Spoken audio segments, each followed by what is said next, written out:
এই যে কীর্তনিয়ারা বলছে হরিনাম করো, হরিনাম শোনো, হরিনাম ছাড়া পদ নাই, ভালো করে ভেবে দেখেন তো সত্যি কি হরিনাম ছাড়া গতি আছে? গতি যদি থাকতো বাবা, যে যত ধনী হোক না কেন, যার যত টাকা থাকুক না কেন, যার যত অর্থ থাকুক না কেন, কেউ যদি সারা জীবন বাবা বিদেশে কাটিয়ে দেয়, তবু কিন্তু মনে রেখো শেষের দিনে তোমার কেউ আপন নয়। যাদের আগে বসে আছো কৃষ্ণ ভজন ভুলে যাচ্ছ, সারা দিনান্তে একবারও কৃষ্ণ বলে কাঁদতে পারছো না, এরা কিন্তু কেউ তোমার সঙ্গে যাবে না, কেউ তোমার আপন নয়। ছেলে আমারে, মেয়ে আমারে, জায়গায় আমারে, জমি আমারে, বৈভব আমারে, বিষয় আমার, ওই যতই আমারে আমারে করো না কেন,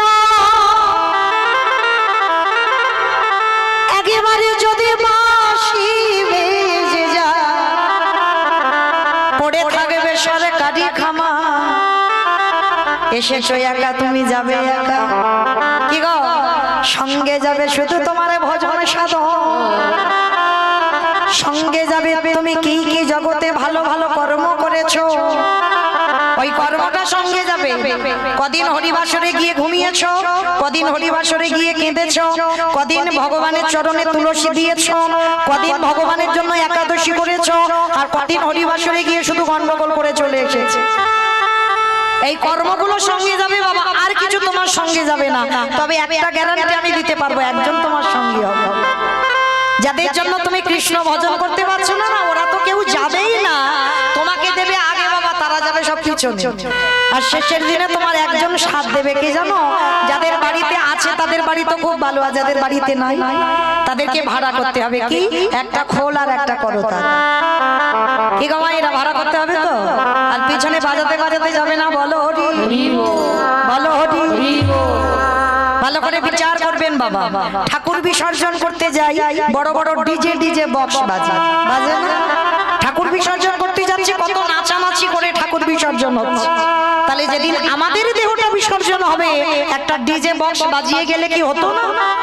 নিশ্চয়ই হতো। তাহলে হচ্ছে না কেন?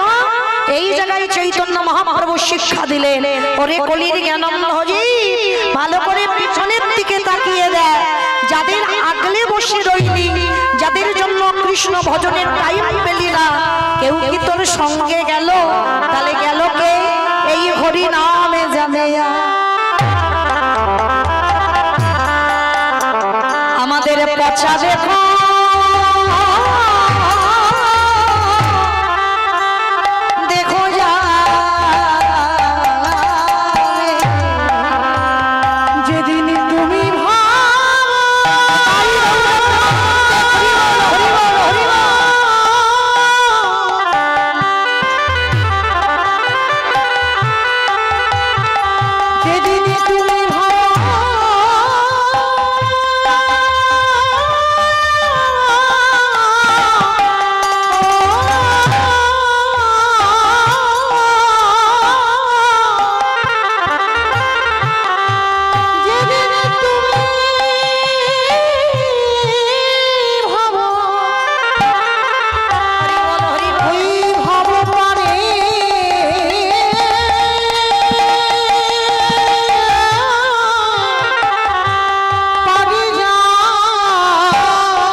কেন আমি তোমায় এত ভালোবাসি। কেউ ভালোবাসে না। ভালো যদি বাঁচতে হয় একজনই তোমায় ভালোবাসে, যিনি হলেন বিশ্বের স্রষ্টা মালিক ভগবান। যদি বললাম কেন বললাম মা এত বড় কথা, কেউ তোমায় ভালোবাসে না, দেখবেন একদিন তোমার রান্না খারাপ হয়ে যাক, কত মুখ নাড়া শুনতে হবে, কত কথা বলবে। যদি তোমার ছেলের কথা না শোনো তো ছেলে কত কথা শুনিয়ে দেবে। কই একদিন যদি ভগবানকে যদি খেতে দিতে দেরিও হয়, কই ভগবান কোনোদিন তোমার মুখের উপরে কোনোদিন কথা বলেছে? একদিন খেতে না দিয়ে যদি তুমি কোনো আত্মীয় বাড়িতে যাও, সে পরের দিন এলে বলবে না যে একদিন আমায় খেতে দিলি না কেন?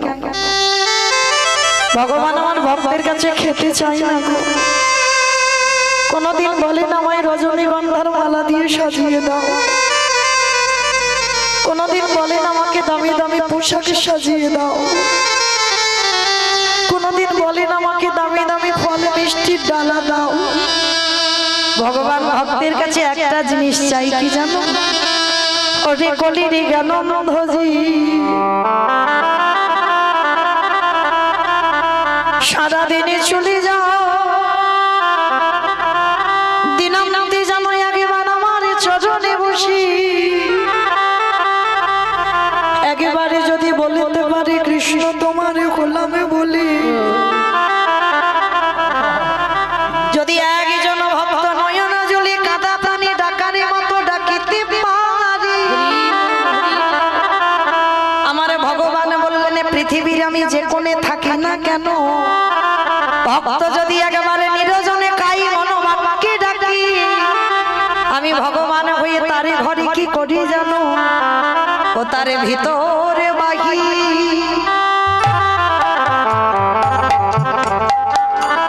বাহিরে আমি আলো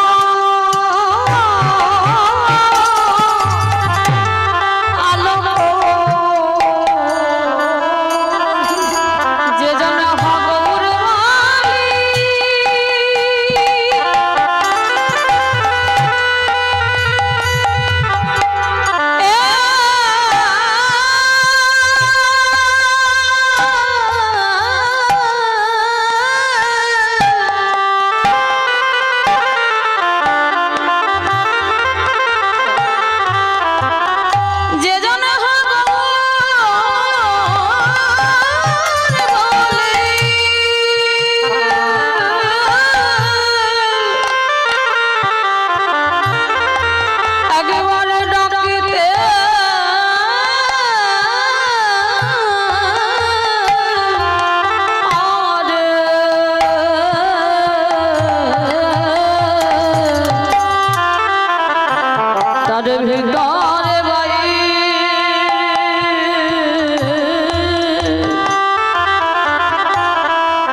চিনতে পারছি না।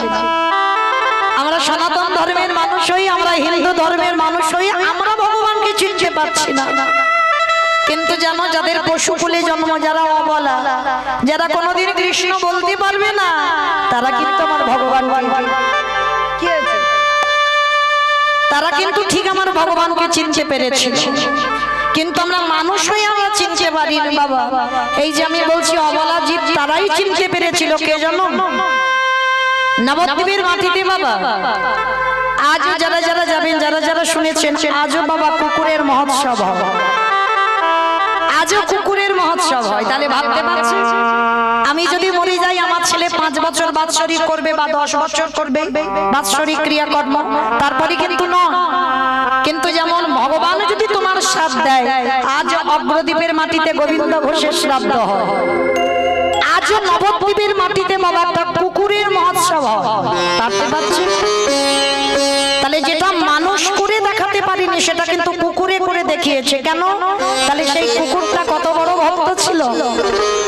ওই কুকুরটা কে ছিল জানেন বাবা? একটু ছোট করে বলি, একটু আস্বাদন করবে। যদি একজন ভক্তের একটু চৈতন্য ফিরে যায়, কারণ আমরা মানুষ হয়ে করতে পারিনি, তো কুকুর হয়ে করে দেখিয়েছে।